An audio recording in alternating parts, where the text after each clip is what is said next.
Okay. So I'm gonna leave it. I got the recorder going, and we can just get started. And if worse comes to fail, we'll just go ahead and post it afterwards. I'm gonna leave it preparing just to see if I can get it to connect. I don't know. Sometimes it does. Sometimes it does it like right away, and sometimes it doesn't.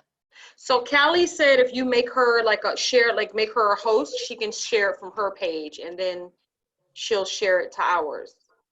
Okay. So Callie, yeah. So Callie was just like, she just texted me. She said if you make her a host. I made her a host. Okay, yeah. So I'm actually now the host. So it says it's asking me to stop live stream. So apparently we're live. We're streaming. What page are you guys under? I'm sorry to ask that. Are you on Hosanna for Youth, or are you on your page? It's on. It had to go on my personal page then. Angie Moss. So what's? Oh, your name. I don't see it.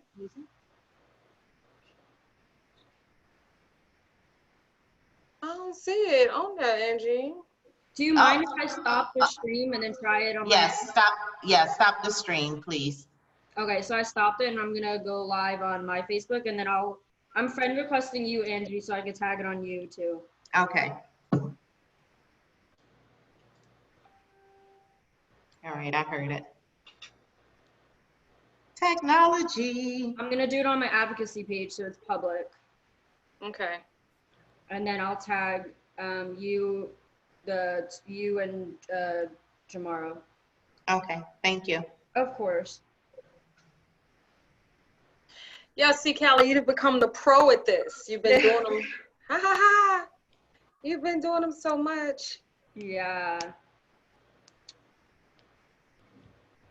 Prescott, do not bark right now. Not the time. Okay. It's loading, so we'll give it a couple seconds.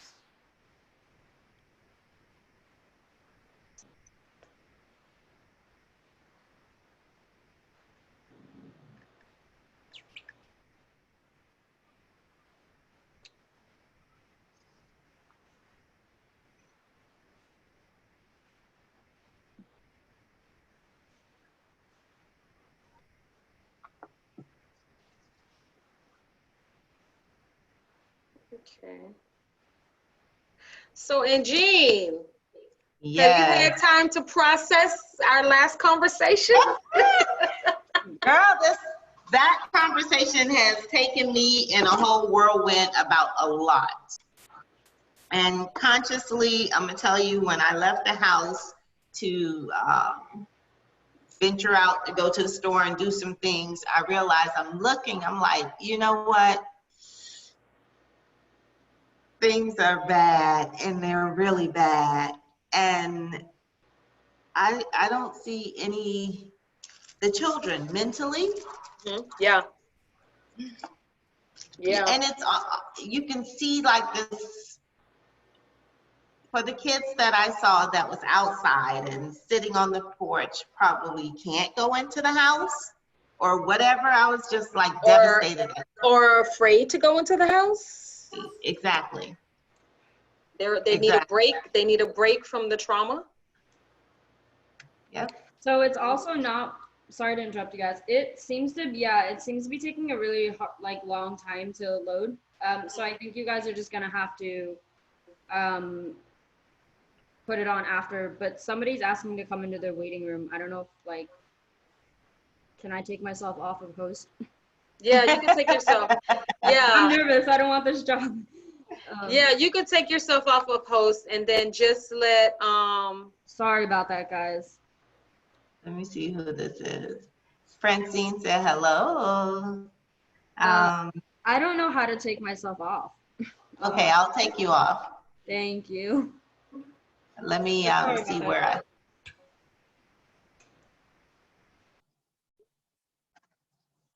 So just getting started, for anybody that can hear us, that are here, thank you all for being here. Thank you for your patience. If you are trying to talk and you can't, that's because you are all on mute. And the host, which is Miss Angie Moss, There's going to be an option for you, like where you can click to raise your hand if you have a question, or you could type your comment, and there's going to be a segment throughout this informational session where we're going to address all of your questions and all of your comments. And if you have something that you want to say or question you want to ask, you can raise your hand. Miss Angine will take you off of mute, and then you'll be able to be heard. Thank you so much for your patience. We are having some technical difficulties sharing this to Facebook. Miss Angine will share this segment to Facebook when we're done because she is recording it. So she and we're going to go ahead and get started. I'll let her go first and introduce herself and her organization and what they do, and I'll go after. So I'm glad you all are here. My name is Angine Moss. We have an organization called Hosanna Corporation, and we're known as Hosanna for Youth. We're a platform for those that's been impacted by incest, molestation, and rape. And we've added, because we have connected with other organizations to provide domestic violence and human trafficking, such as Broward Human Trafficking Coalition. We've been here in South Florida for the past 10 years, hitting the streets, giving survivors the chance to reclaim their life and to know that they can live a profitable life without suffering in what happened to them. So that's me. Thank you all for being here. So I am Jumorrow Tara Johnson. I am the founder of She Me Her, which is a mentoring program, and it also I do motivational speaking. I also do trainings and presentations on human trafficking, on domestic violence, healthy, unhealthy relationships, and childhood sexual abuse and molestation. I also currently serve as the president of the Broward Human Trafficking Coalition, which is the largest organization in Broward County fighting to eradicate human trafficking. We've been around for several years now. I've been on the executive board for years, and I've held the title of president for about three and a half years. Prior to that, I was vice president. And throughout, I met Angine years ago. I don't know, years ago, God saw fit for us to connect because of our passion, not just for this work, but for the passion for the kids that look like us. And so that's where, and that's why we're here tonight, because Angine and I have some very real, raw, and transparent conversations when we talk. And a lot of our conversations are very honest because we can be so honest and transparent about our frustrations when it comes to childhood sexual abuse, incest, molestation, within the African-American families, within the African-American community. And, you know, I read somewhere that the worst crime, one of the worst crimes against a child that has been sexually abused, other than the sexual abuse, is inaction. Inaction. And so we're here tonight, and we're going to have a very honest and open and transparent conversation about sexual abuse and sexual molestation in the African-American families, how we as a people have become predator protectors in order to, for whatever reason, make ourselves feel better about what's happening, or just not even have to deal with what has happened to us. And so we're going to have a really raw and conversation. I have a couple of slides that I put together, and Jean was okay with me putting some slides together. We're going to use these slides as talking points. Please, throughout this conversation, please chime in, raise your hand,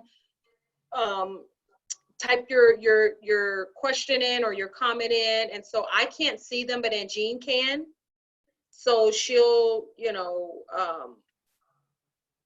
throw them out there. Let me know what's going on, because I can't see, for whatever reason, I can't see the comments. But I see like how many participants in here and things like that, but I can't see the comment feed. So we're gonna go ahead and get, You should be able to. I can't. Because the chats are everyone publicly. And do you see on the bottom, it's a little thing that looks like a chat on the bottom of your page? It looks like a speaking, I don't know what you call that, bubble on the bottom. No? I guess because I have my slide up. Is it Okay, because I have the slide? I'm not sure. It's probably because I have the slide. Okay, Oh, wait. There you go. There it is. Okay, I see it. okay. Mm-hmm. So, first slide says who commits crimes against kids. So you and I, you know, and we had a conversation when was that, Angie? We had a conversation last week, right? Yes, Last yes. week. And so, and you were in an uproar because you are frustrated with the law, of course, and how it's operating, of course. And we were talking a lot about caregivers and parents and responsibility, and you were talking a lot about prevention. Right. About, yeah, because you like, let's not wait for the child to be violated, hurt before we try to do something. Let's try to get the perpetrator help or a different, and try to get them in some type of services before. Like if we see that behavior, right? Right. Let's try to get something in place before. And then you and I were having that conversation, and I said to you, Angie, that'll never happen. In order for it to happen, the law would have, Florida law as it stands today would have to be rewritten. But I think an approach to that would be, people really need to be educated on what this thing really looks like, because one of the biggest myths and one of the biggest things that we teach our kids is, stranger danger. Right. Right? Right.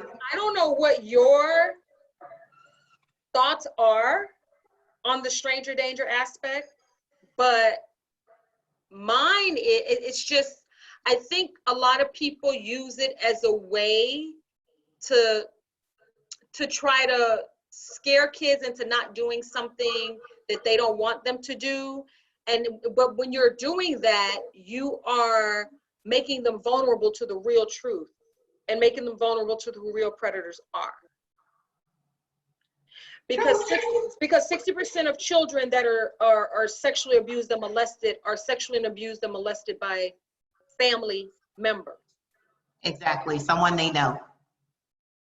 And not just know, but trust. Mm-hmm. Mm-hmm. Because trust is the method to the madness, right? You don't fear what you trust. Right. You don't fear what you trust what you trust, right? And so then 30% of children that are sexually abused or molested are molested and abused by family, friends, caretakers, neighbors. Again, people that they know. Know and trust. Mm-hmm. Only 10% of kids that are sexually abused and molested are abused and molested by strangers, right? So the method to the madness is trust. So if we're so busy teaching our children to be afraid of the boogeyman, when the boogeyman is actually at the dining room table, at the family reunion, you know what I'm saying? Taking them to school every day, picking them up every day, the person that you're dropping them off, leaving them with, right? You're on mute, Angie. I can't hear you. Yes. You know? So that's the boogie. The boogeyman is not under the bed. The boogeyman is not behind the bush. The boogeyman is not in the closet. Exactly.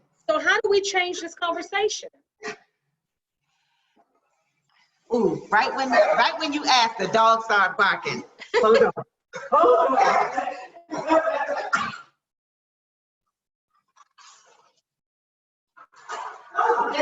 So I apologize for that. Callie, my dog started barking, girl. So I think it needs to be more conversation about it in the homes. How do you have that conversation? How do parents and caregivers, right, talk to their children honestly about being aware of sexual predators and having the conversation that it's probably going to be somebody you know, trust, and love. So it's many things that's running through my mind. So what we've encountered, and I'm gonna be so honest with you, a lot of times the parents don't have the conversation because they're victims themselves. And they don't know how to deal with that whole being transparent so that the kids can understand it. And that's a part that's missing, the transparency. Right. The other part that's missing is the being transparent and making the other family members aware of that uncle or that cousin who already has a reputation of doing something before in the family. They're not talking about that. So the familiar, family-friendly predator is now this trusting face that's at the door, coming to the house, and the kids have no idea, but behind the scenes, the grown-ups are saying, girl, you better keep watching, you better watch them turn around, you know, and the kids have no idea. But while the parents are back on the backside whispering about what Uncle so-and-so did way back when, they're not paying attention that he's still grooming the children now that's there. So it has to be a family discussion. No more secrecy about past happenings of actions, bad behaviors. That's what I'm gonna call it. No more secrecies of bad behaviors in the family. Parents need to have that conversation with their kids about Uncle so-and-so and early. Get them aware early. Quit forcing your kids to interact with those ones that come to the house and say, oh, you better get him a hug. Or you know, give grandpa a kiss, he's leaving. When you know in the past that grandpa has done some things. We got a hand up. Hold on, I'm gonna unmute you, Tan. Go ahead. Hey, ladies, and I'm happy. Hey, Tiara. Hey, Tan. I'm so happy that you posed that question because with me, I've never seen an appropriate way, and I guess that's probably my issue. Like, what's the right or wrong way to have that conversation with your child? Because I know I didn't have that conversation with my parents as far as who to be cautious of or who to how to come to my mom or dad if anything ever happened to me. And I was in a situation that I never really told anybody until I was an adult. And right. I didn't have that conversation, but I never had that conversation with my mom. So I have those conversations with my daughter, but now I'm questioning myself, am I having it is this appropriate? Is it right? Is it wrong? Like, that's what we need to know. Like, what are the right things to say to your children when you are having these types of conversations? Okay. It's no right or wrong way. Go ahead, Right. Jumorrow. There is no right or wrong way. However, language matters. Right. Verbiage matters. So Tan, so for me, like when I do like my presentations and I'm talking to parents about their kids, we as parents sometimes help wrong. Mm-hmm. We don't mean to because we Right. love our children, right? So let me just give you an example. Let me pose this. So you having a conversation with your daughter or your son, whoever, and you say, if somebody ever touch you in your private parts, your private areas, first of all, it should be vagina, penis. First of all, that's another conversation. If somebody ever touch you in your private parts or touch you in a place where they're not supposed to touch you, well, where are they supposed to touch me and where are they not supposed to touch me? Okay? Now, y'all, you following me? Okay. Right. Thirdly, if they do, and if you tell me, I'm gonna kill them. Kill them. Yeah. Now, listen, come on. Now, but listen, that is the conversation in every Black household. I'm telling you, that is, I'm a kid. Now, truth be told, and this is the absolute truth, children, because of the percentage of children that are molested and abused by people that they know, love, and trust, they don't want them dead. They just want them to stop. Right. So if you tell them, I'm going to kill them, you have essentially put the responsibility of the person's life, the perpetrator's life, in the victim child's hand. Right. Mhm. So if you're telling your child that somebody if somebody touched you and that somebody happens to be a family member, because more times than not, they are a family member or a trusted adult or a trusted close family friend.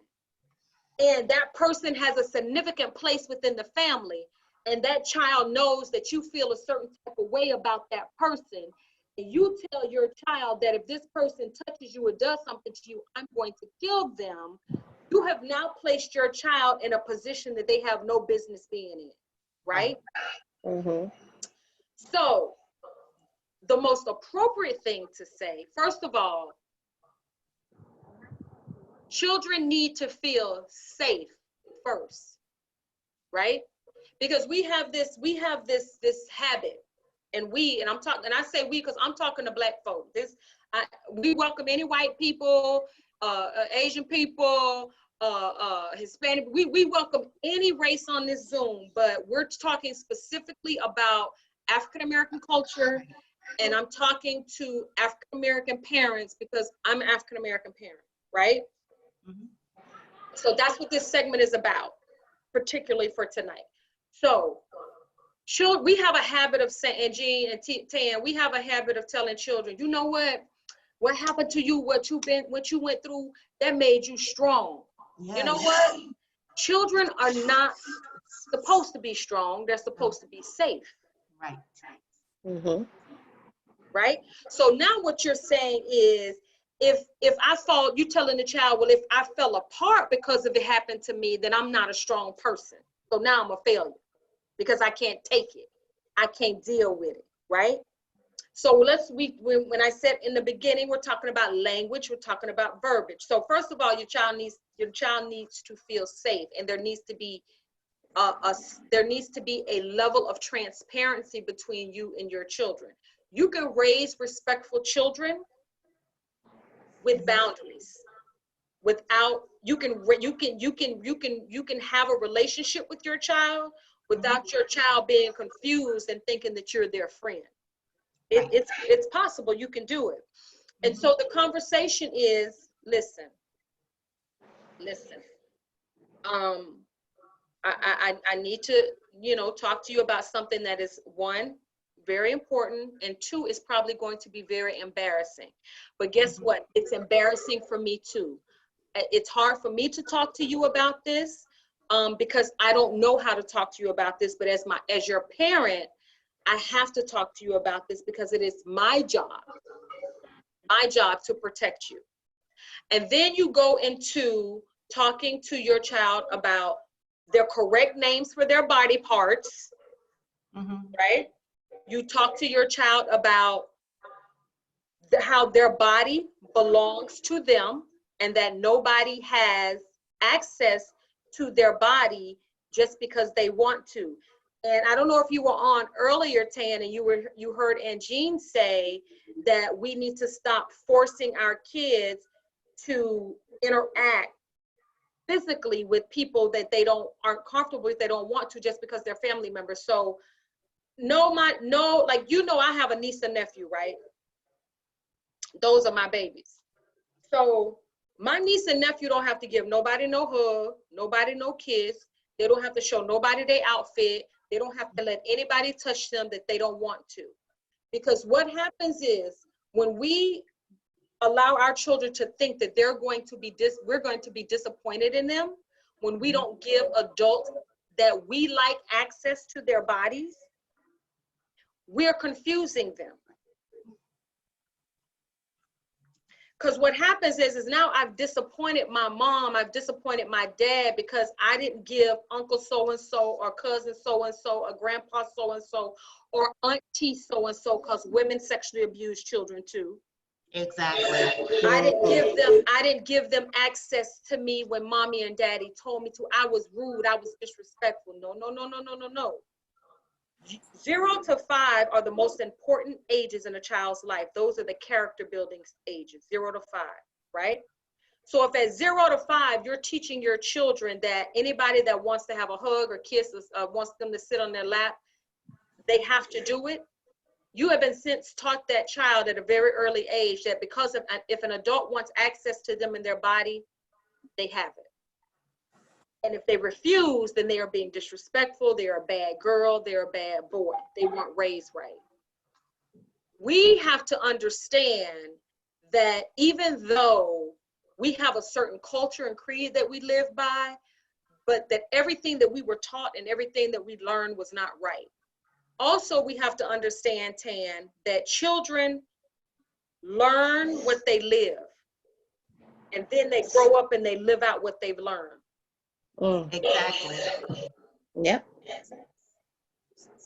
So if I can chime in on that, Jumorrow, one thing is we teach the kids about their body, but we don't teach them about the emotional part of life.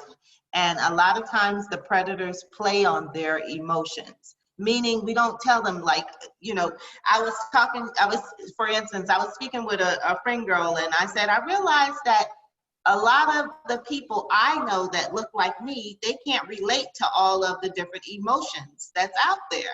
They only know happy, sad, angry, mad, you know, that type of stuff. They don't know any of the other emotions. And I said they prey on that. The predators, they prey on that.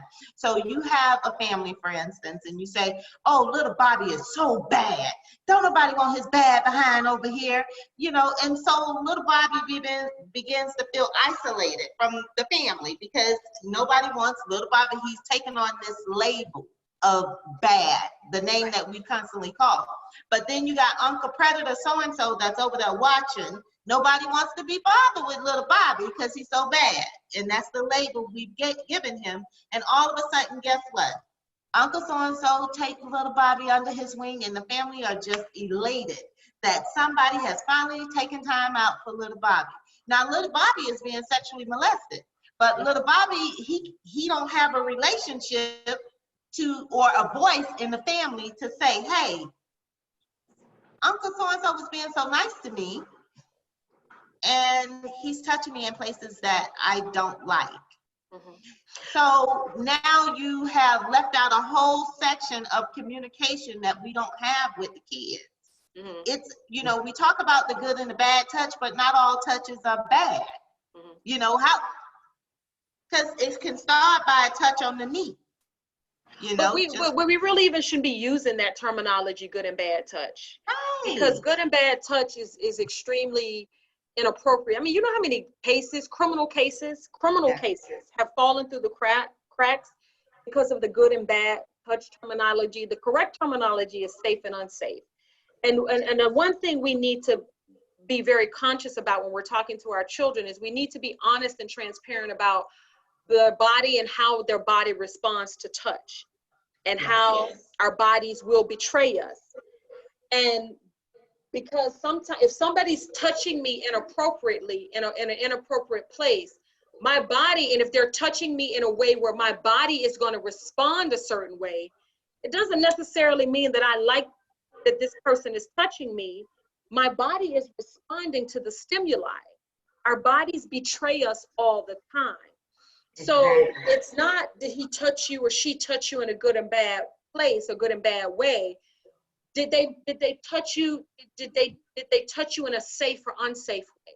Because even though your body was responding, what was your psyche? What was your mind doing? Were you afraid? Were you scared? What was your mind saying? Because if you ask a kid, well, did they touch you in a bad way or a good way? And they're going to immediately go to the way their body responded to the touch. Right. But if you say safe or unsafe, then they're going to immediately go to how it made them feel up here in their mind. So we really need to be cautious about how we're having the conversations, but we have to be honest about these conversations, about how our bodies respond to certain touches and what stimuli is and things like that. And Black people just don't talk to their kids like that. They just don't have conversations with their kids like that at all. So Francine Miss Francine said, and stop calling the vagina a pocketbook. I know. Or the cookie. You know, Yes. somebody had, you know, I was talking, I don't know if I was talking, I don't know if it was, I don't think it was you, Angie, but I was talking to somebody else who had a conversation with a child, and the child kept saying that the daddy or the uncle was eating or licking their cookie. Yeah. And the child was talking about their vagina. But the adult that they were talking to didn't know and really thought the child was talking about a cookie. But all the child knew was that their vagina, that's what it was. It was the cookie. They didn't know the word vagina. And so you know how long it went on, this person licking on this child, touching on this child's cookie, before somebody actually got it? And so these are just examples and things that we need to be conscious of and need to be aware of, right? So let's see if we can go to the next slide. Okay. So does everybody see this slide? Can everybody read this slide? And let me know if you all can see this slide. Yes. So, okay.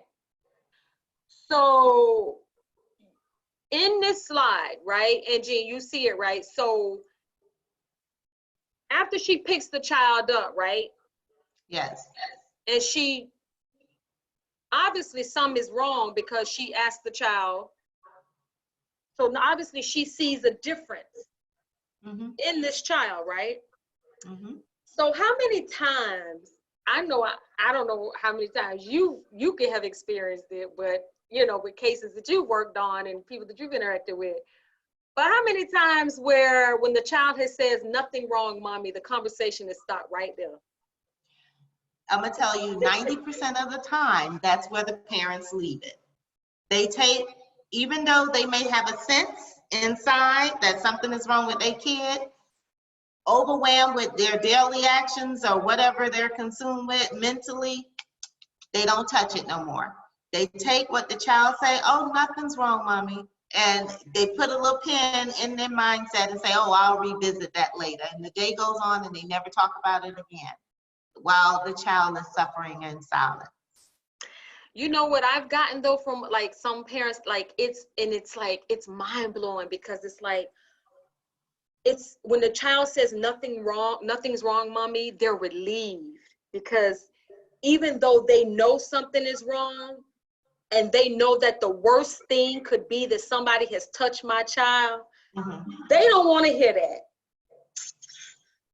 They don't want to hear that. They don't want to deal with that. So when it comes back, nothing's wrong, mommy, there's a sense of relief. Because now I ain't got to, I don't have to really deal with it, right? Right.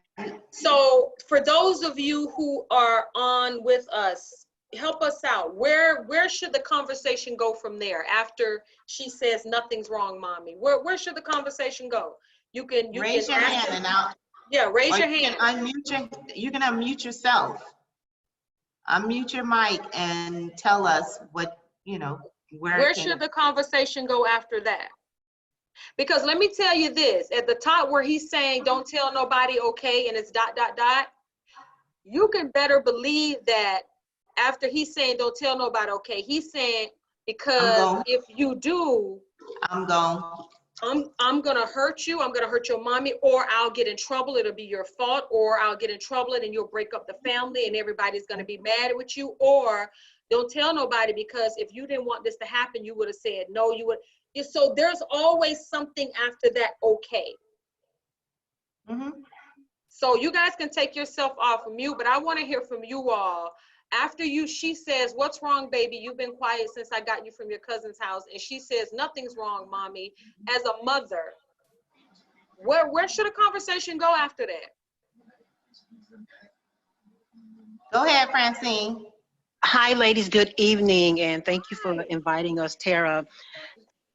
When I listened to this call, and I'm a mother of 7, I became immediately a mother of 3 motherless children when I met my children's father, and then I had 4 of my own. And what I believe as a mother, and of course a grandmother of 14 and 3 great grands, that we must establish a relationship early with our children, so we will know when something is wrong. And when you see these things happening where they're not, their demeanor is changing, their behavior, those are signs. And that's when you sit that child down and say, okay, listen, this is mommy and I know you.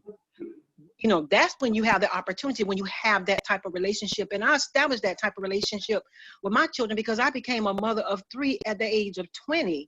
So I learned from my mom teaching us when we were little, because there was 8 of us as well, that you have to have a strong relationship with your children where they trust you enough, and you establish that relationship when they're young, that they can trust you and have those conversations when they're young.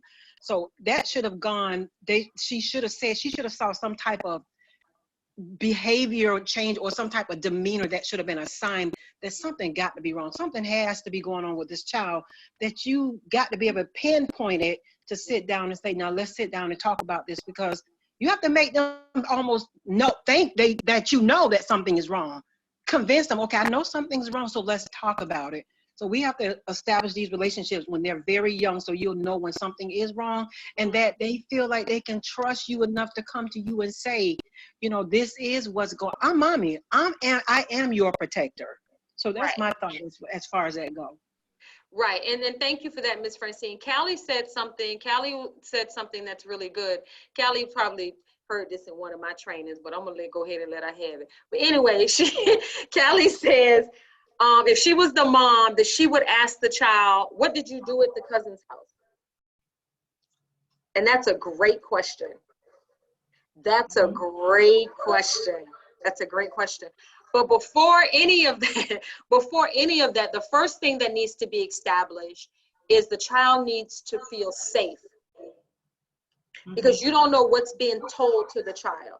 So the first thing is, hey, listen, no, I'm your mommy. I know you, you're mine. I know something is wrong. And let me tell you something. I don't care what anybody says to you. There is nothing that could ever happen. And so, because we don't want to say there's nothing that you could ever do. There's nothing that could ever happen that would ever make me stop loving you. And it is my job to protect you. You have to establish a realm of safety. A realm of safety. And you know what? She may not disclose in that car right there that day, right then, right there. But I tell you what, when you go home, she gets settled, you unpack them groceries, you go in there, you give her a few minutes, and you know what? You go right back at it. You go right back at it. Hey, you know, I know you know, in the car you told me nothing was wrong, but you know what? I'm your mom, and I know you, and it's my job to protect you, and you're my baby, and I know something that's wrong, and there is absolutely nothing that you can't tell me. Absolutely nothing, right? But if you don't already told the child you're gonna kill the person who touched you, you're gonna have to work a little bit. You're gonna have to work a little bit harder.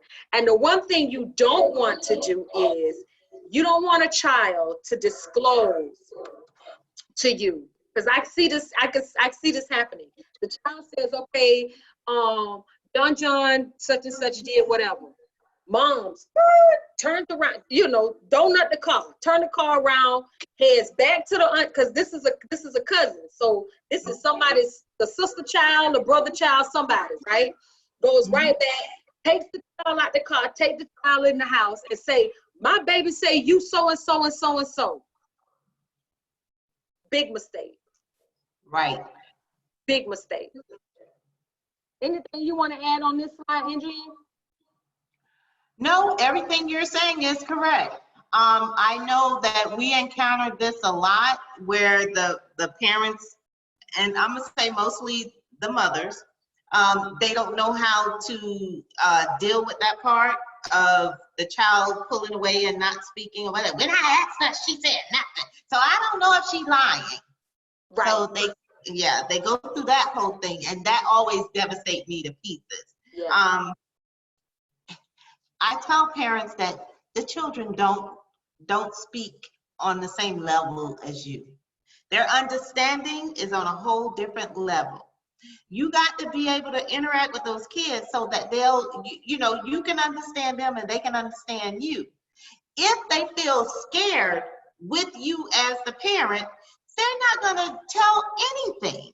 They're not going to open their mouth. You can ask them 1,000 times, but they might get comfortable enough to know that when I see Miss Angine or I see Miss Jumorrow or when I'm over by Miss Francine, I can say, hey, something happened to me. So we have to, it may not be something that comes out to you. It may come out to your friend. It may come out to someone else that the child feels comfortable with. But we have to make sure that we understand and we create a dialogue that they can feel they can come back to us and speak. Because as single Black mothers, most of, the parents, they don't have that type of communication in a sense. It's a fear. I'm the parent, and they create this fear between the child and the parent that it doesn't allow the communication to flow effortlessly. So, Right. And what they do is they put the responsibility of proof on the child. Right. Which Yes. is a big mistake. So the next slide, we're talking about. Sarah, I got a concern too. I'm sorry. Okay. I'm just going back to experiences. I think that it's important because a lot of times parents don't ask their children, are you okay? They ignore, they're not paying attention. So I think that it's important for parents to pay attention, because with my situation, I was never asked if I was okay. I don't even remember showing my parents that something had happened to me. And I was very comfortable with my mom. I felt like I was raised in a great home, but I was never asked, has anybody ever touched you? I guess it was just assumed that I was safe. So in those situations, like how should a parent, I know you need to pay attention, and that makes me extra cautious with my child, to pay attention to her behaviors and what she does, and every time she goes away from me. But some parents don't pay attention. They don't pose those questions. And a child, a lot of times, is not going to just come up and say, Mommy, cousin so-and-so did this. Right. So I think that's a conversation that definitely needs to be had, because the children a lot of times aren't going to say anything until they have that confidence, and a lot of times that's years later, to say, hey, this is what happened to me, and now we are, fast forward to 10 to 20 years later. So I know that prior slide is very deep, but what happens when the parents don't pay attention, or what if the child doesn't show those signs, and uncle so-and-so or cousin so-and-so is continuing to touch? Well, you know what, Tia, you kind of answered your own question, Tan, because you said in the course of what you were saying, you said, but I was never asked. So I know lots of children. I've had conversations with children who have been violated, and they have said to me, if anybody had ever asked me, I was waiting for somebody to ask me. Waiting for somebody to ask me. So you basically answered the question, and then you said something else that was very key. Even though we have, great parents, we have parents that take very good care of us. That's great. But you know what? A lot of our parents raised us how they was raised. Right. And parents just didn't ask, and just didn't talk about certain things. You didn't just ask your child, did somebody touch them? Now for me, because of the line of work that I was in, I started in DJJ very young. And so I raised my son while I was working at DJJ. So I saw so much stuff. I started working at the Department of Juvenile Justice. DJ was like 3 months old, right? So I saw so much. So I was programmed to have these conversations with my child. I mean, DJ would get so annoyed with me because I would ask him flat out, has somebody touched you? Like his foot, he was in high school. I remember he was in high school. And he got so mad at me because I asked if his football coach had ever made him feel uncomfortable or tried to, you know, come at him in a certain way or ever touched him inappropriately or Right. and he was like, I have not known, nobody has molested me. I've never been molested. Can you please stop asking me this? Because I would ask him all the time, but I just had those conversations with him. You know what I'm saying? And some parents just don't have those conversations. And it's not because children are not ready to tell. They're ready to tell, but they're waiting for somebody to ask. And that's unfortunately, that's the problem. And so those of us that are doing this work have to get in those parents' ear and let them know that it's okay to have those conversations with your children. But a lot of these parents are very uncomfortable talking to their children about things like this because they're not comfortable themselves with who they are and their bodies and things like that, you know. But and I tell parents all the time in my parent workshops, I'm sorry, but when you have a child, your life is not over. It's absolutely not over, but it is on pause. There is a pause because it stops being only just about you. Every decision you make, every decision you don't make, every opportunity you take and every opportunity you don't take, it's just not about you. It's about you and the person that you chose to bring into the world. So it's not over, but it is on pause because you have to put to the side, I want to do this, I want to do that, I want to go here, I want to go there. Because you got another life, a human, a whole human that is dependent on you, right? And so we have to get out of our comfort zone and stop expecting. See, we want our children to be children when it's convenient for us and grown when it's convenient for us. Ooh, yes, you said it there. Right? Yeah, we want parenting to be comfortable for us. Right? And that's just not the way it works. Does anybody else have anything they want to add before we go on to the next slide? But did we help you, Pan? Did we answer your question? Absolutely. Okay. Okay, everybody can see this next slide, right? So we're talking about breaking the silence. So, and Jean, man, this is every day, right? Yes. This is every day. This slide here, when I saw this, let me tell you, I'm sitting here, I read it and I just tried to do some other things not to, this is also one of my favorites too. Women, several things. Women, we have to stop as family, with this whole thing of when we shush the child, we're protecting the perpetrator. And long as the perpetrator is protected by silence, he's free to roam and roam. And this whole thing right here is just like ugly to me. I don't like it. So many young girls come to us, and this, not even, you know what, I'm gonna take it off from the girls. I'm gonna tell you about the boys that get put out of their, Speak on the boys. They get put out of their house. They can't stay there because they have went to their aunt, their mom, their grandmama, and told them about Uncle so-and-so and what Uncle did to them.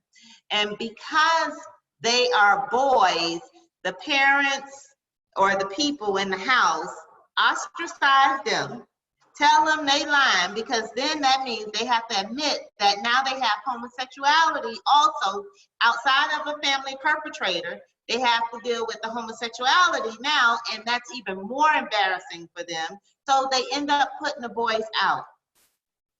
They put the girls out too, but this is another taboo thread in the African American community, because when you start talking about the homosexuality of it, nobody never talks about, did anything happen? Did anybody ever ask? So when with the guys that come to Hosanna, and the ones we meet on the street.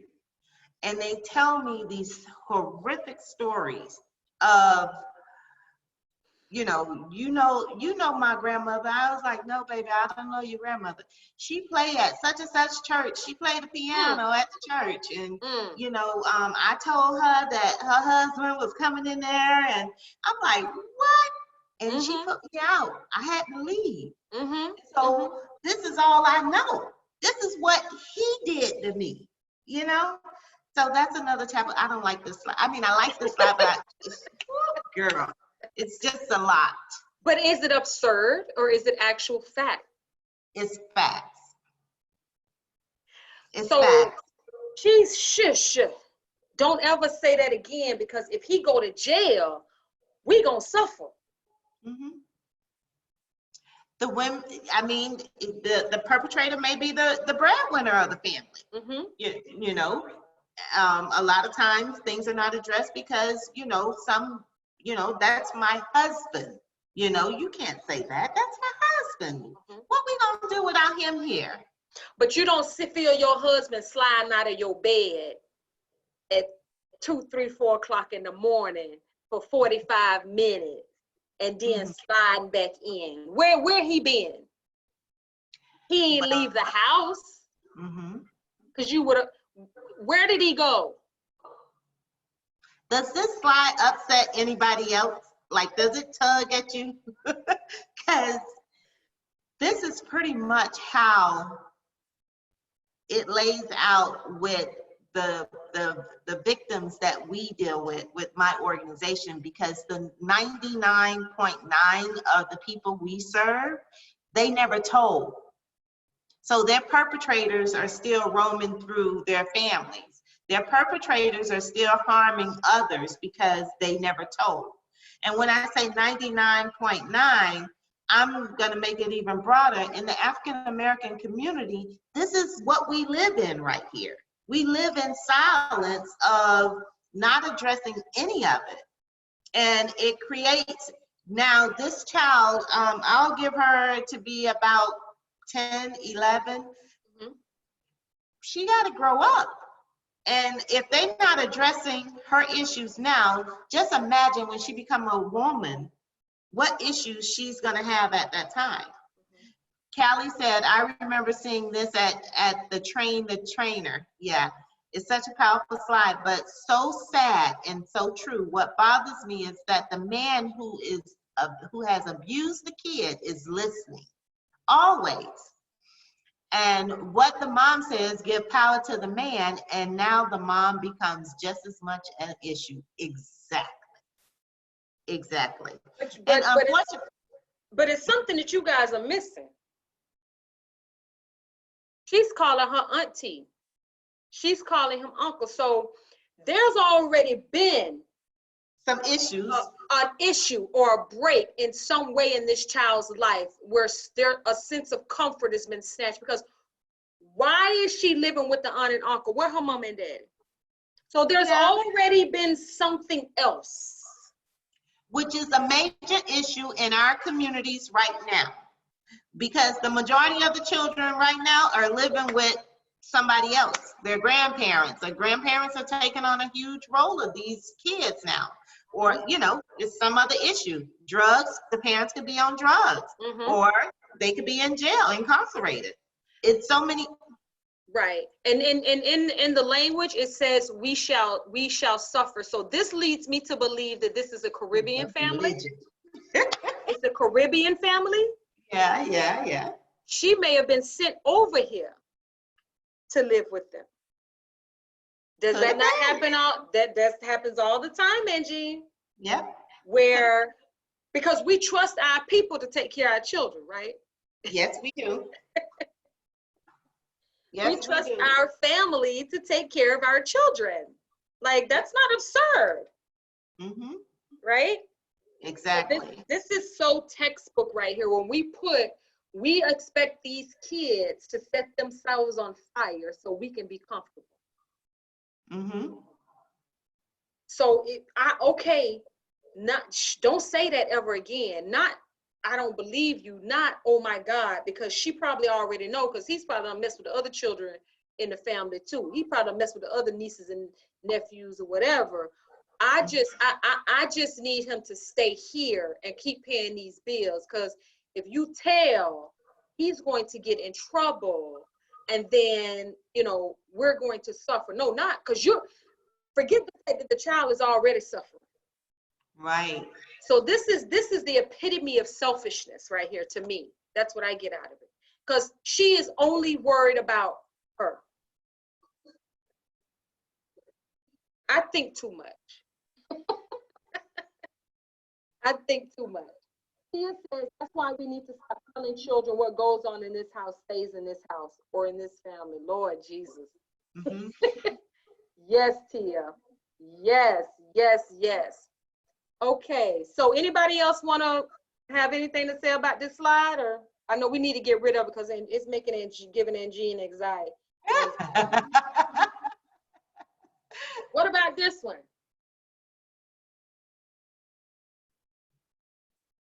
How do we as grown people, as parents, how do we contribute to the sexualization of the kids, and how have we prepared our children for predators? Yeah. How have we promoted certain behavior and certain attitudes and certain cultures that have prepared our children for predators? Do we or do we not, as a culture, African American culture, do we not sexualize children? Mm-hmm.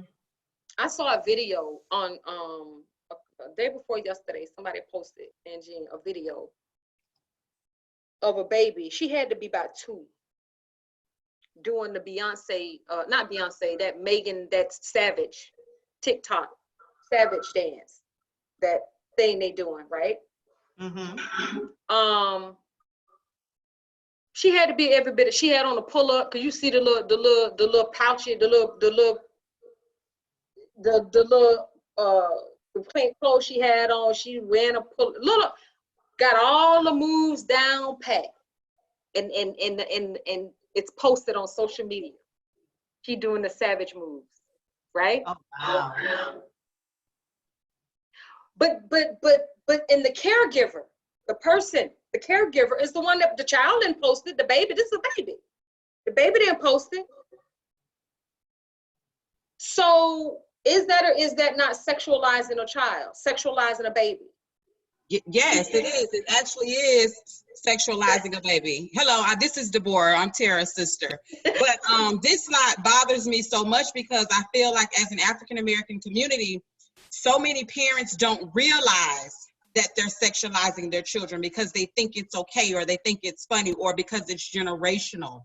They don't realize the damage that they're causing their children. They think because this is the new dance, it's okay.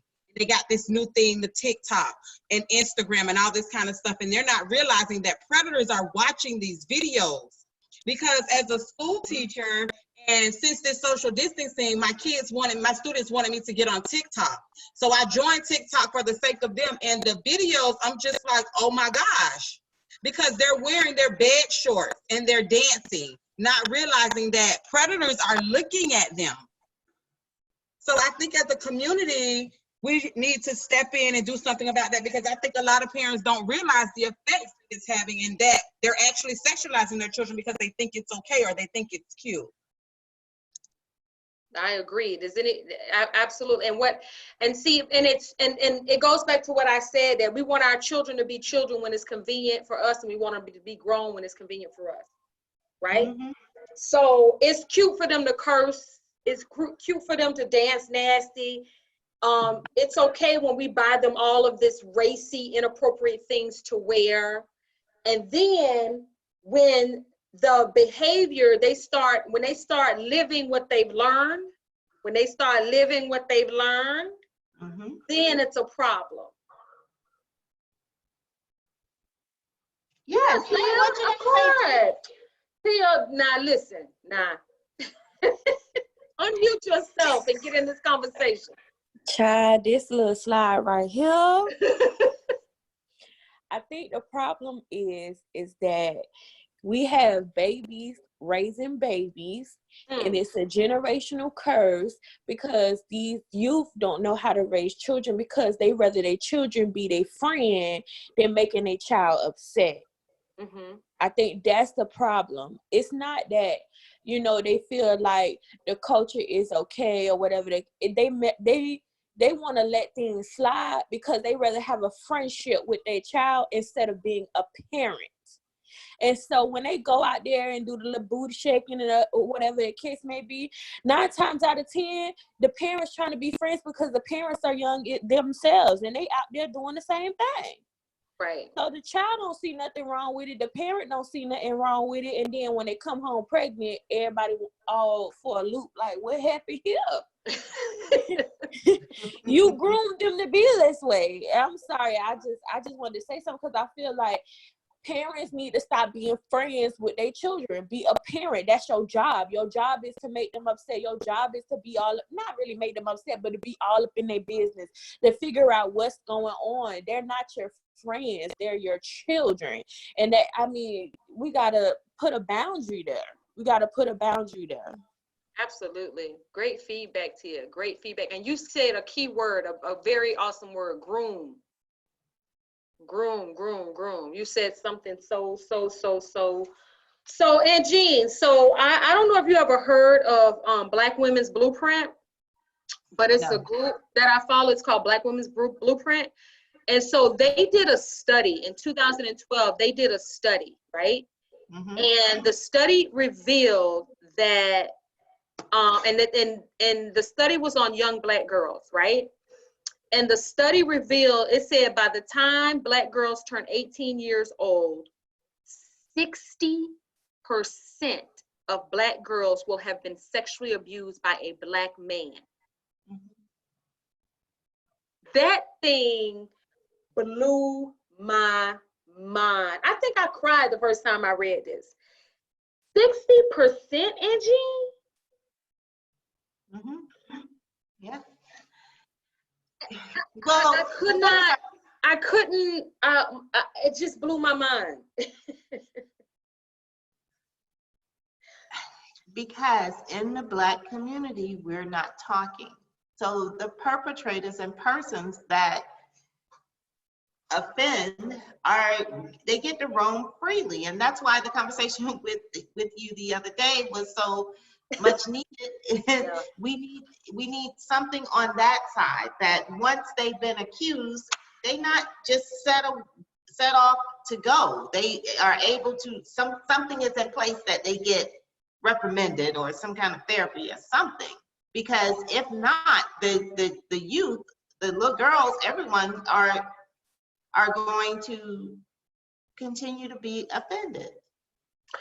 So also in the study, I want to know how everybody feels about what I'm about to read right now, because a woman by the name of Representative Hilda Solis, and she was a representative a while back she's a Democrat, and she was a representative in the state of California. She said something that was so prevalent, and she said, cultural behavior among the Black community often prevents young girls from coming forward about their abuse. She says there is often an unspoken rule against Black females defaming the reputation of Black men.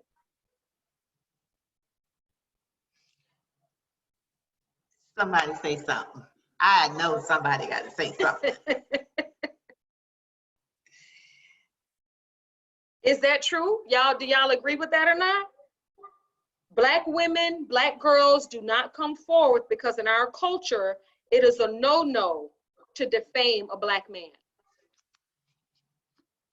So, he's already suppressed. Yes, I was The just white man already got his foot on his neck. He done been through enough, and now you gonna tell on him, and you finna give him over to the crackers. That's what they say. That's just what they say. Have any of y'all heard that? That's what they say. Yes, that's very true, because you don't want to make it hard for them because they've already have it hard enough. It's too many Black men behind jail. Okay, well, this Black man probably shouldn't have did this act. So, come on. And I Yeah. think that's another thing where our community, we train children like that. We kind of, like Tia was saying, we groom them to think that hey, we got to protect our Black men. We got to protect them. Okay, well, who's protecting this little girl, or who's protecting this child? Am I not important enough to be protected because I have to protect this Black man? Like, we have to get away from that. Exactly. That's right, sis. That's right. Men were created to protect, provide, and we were not protected we were not created to protect men. That's not why we were created. And we were not created to set ourselves on fire to keep Black men warm either. We were not we were not created to do that either. Okay, God did not command us to set ourselves on fire so the Black man could be warm. No, ma'am. Absolutely not. And so a lot of what goes on within our culture is post-traumatic stress that is followed down through slavery, right? That is a lot of us are born with that trauma because you have broken people, having broken babies, broken, raising broken babies, broken. They grow up broken. They have babies broken, right? And so it continues because, you know what? We survived this long.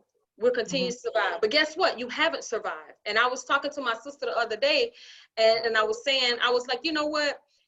A lot of parents that have been sexually abused and molested and have children, and their children are enduring the same thing, and they don't act.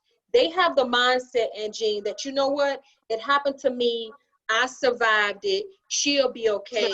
I'll be, because I was okay. Guess what? You're not okay. If you're okay with your daughter enduring, your child enduring the same trauma that you endured, you are not okay. And that is not okay.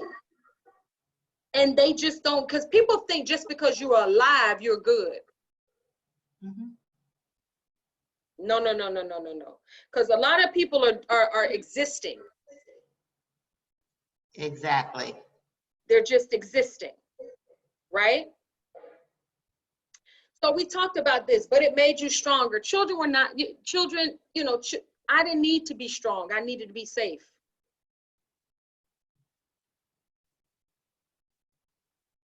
I didn't need to be strong. I need to be safe.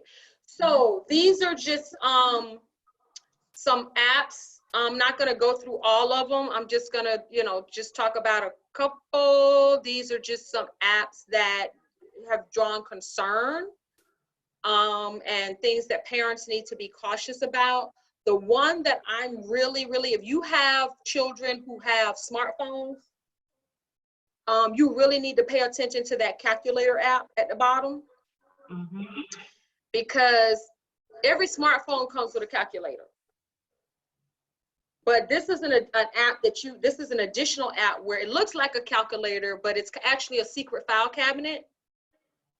And kids use it to hide inappropriate pictures and videos and things behind this particular app. And then you have, of course, Whisper, the Whisper apps, which allows you to create profiles anonymously, allows you to share anonymous information anonymously back with a person that you don't even know. And Whisper also, once you download it, it also reveals your location so people can, meet up with you. So these are just some apps. I'm gonna send this to Angie, so once she posts it on Facebook, she can just down in the comment section, so you guys can have that. So we need to be like this TikTok. We need to be worried about this TikTok. Okay, it's a predators are on TikTok, like my sister said, watching these little cute little videos. Y'all got y'all kids going. They're watching. as Talk they to your become savages. Girl, they savages. Listen, talk to your children about oversharing. Talk to your grandchildren, your nieces and nephews about oversharing. Stop, telling people where the mom and daddy work, what time they get off, what's the code to the garage. You know what I'm saying? Like, who home? Stop sharing. Stop telling everything. People can be whomever they want to be on the other end of the computer. You don't know who you're talking to. So many kids, Jumorrow, so many kids, when we're speaking with them and we talk to them about social media, they become very argumentative. Oh, those my friends. I know who that is. How do you know? No, for real, that's my friends. Charles is my friend. I was like, there's so many other people that could use Charles's name. You can't go by that. You don't know who you're playing against in Fortnite. That's another hidden little gem that people. Yeah, that Fortnite and Minecraft, and that Discord, the Discord app that, Discord is the app that they use to chat back and forth. And actually the human trafficking case that took place back in 2019 with the two boys that were lured off of the video games Fortnite, they were lured through Discord. And so what happened was that the chick went in Discord and started chatting with them and everything. And one of the boys, these people drove all the way to Louisiana to get that child. Yes, ma'am. There were two boys. The case actually broke in St. Petersburg, Florida. One of the boys was from Marion County. The other one was from Louisiana. These people drove this chick with these men to pick that child up. And one of the boys they had for like a year. One of the boys they had for like a year. And the other boy, they didn't have that long because they were able to track his activity. So they were able to find him. And when they found the one that they picked up in Louisiana, that's when they found the one that they'd had for a year, pimping out in a trailer in St. Petersburg. They found whips and chains and all. I mean, costumes. It was just a mess.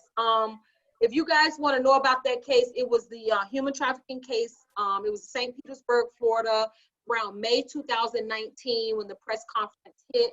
But it had to do with two young boys that were lured off a video game. One, I think 15 and 17. I mean, we're not talking about little bitty, we're not talking about little boys. And you know what the vulnerability was? The vulnerability was nobody was paying attention to them at home. They were on that game, right? Sexting, sexting, first of all, your children can get in trouble for sexting, first and foremost. It is a crime.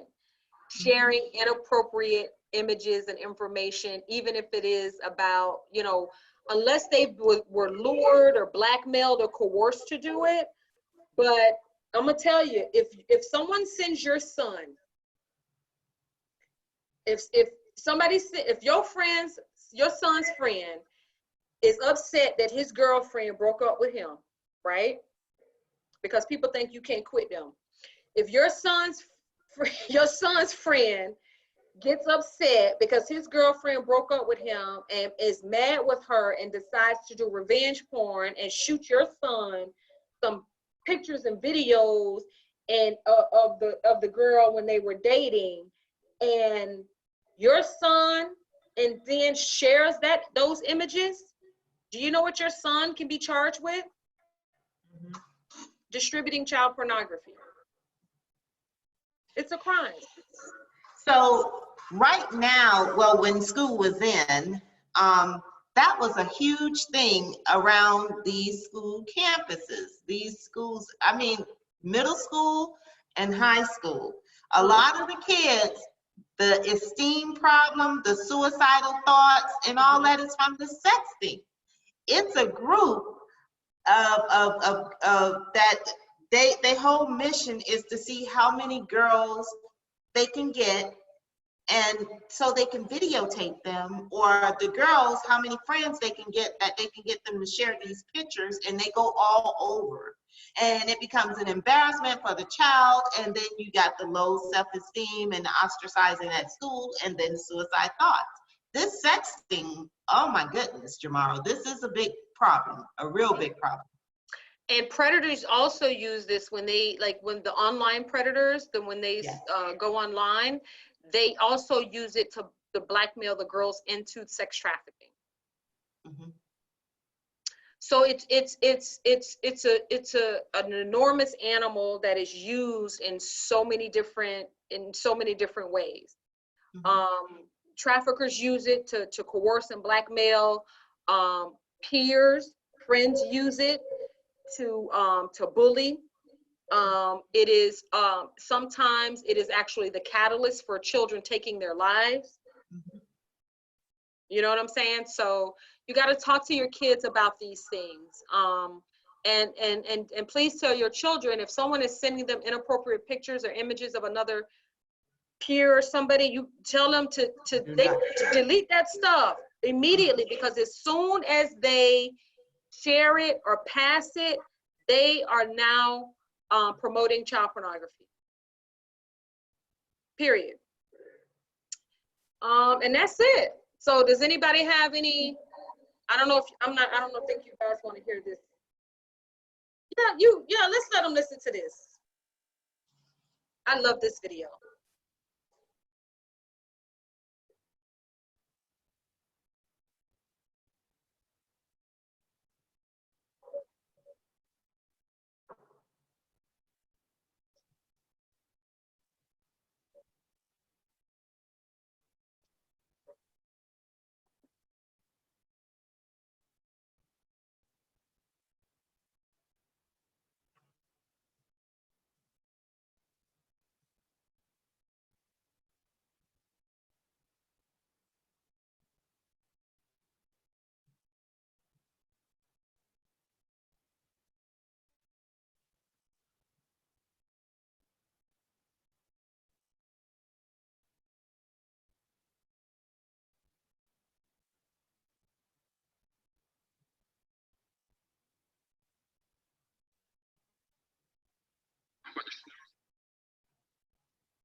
I play that for like my girls after the after I do my presentation, and they're always in awe.